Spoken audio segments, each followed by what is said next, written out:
आज शनिवार असून पण आपल्या दुकानावरचा सगळा माल संपला। आज शनिवार आहे तर मार्केटला जायला लयच उशीर झालाय। मार्केट मधून आपल्याला जेवढा माल लागतो तेवढा सगळा घेतला। मार्केटवरून येताना तुकाराम महाराजांची पालखी दिसली।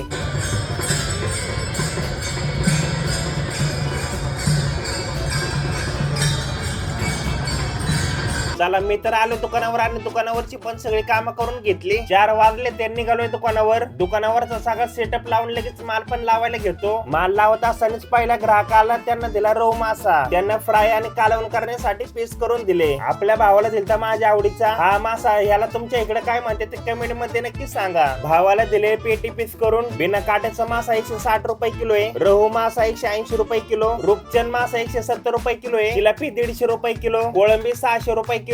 नदीचे शिंगटे 240 रुपये किलो। बांगडा 400 रुपये किलो। फ्रेश बांगडा फ्रोझनचा नाही। कतला 220 रुपये किलो। इचरी 120 रुपये किलो आणि भाती 160 रुपये किलो। एवढा माल मी आज घेऊन आलतो मार्केट वरून। या साहेबांना द्यायचा होता रोहू मासा। या तिघांनी घेतला शेवटी बिना काट्याचा मासा। त्यांनी सांगितले होते पेटी पीस करून द्यायला। आपल्याला भेटली कोळंबीची 2 किलोची ऑर्डर। आकीने पण घेतली की साफ करायला। या भैयाने पण घेतला एक बिना काट्याचा मासा। त्यांना पण दिले गोल पीस करून। या साहेबांनी घेतला रोहू मासा। त्यांना दिले लगेच गोल पीस करून। आपल्या दुकानावरचा जवळपास माल पण संपला आणि दुकान पण उरकायला घेतो।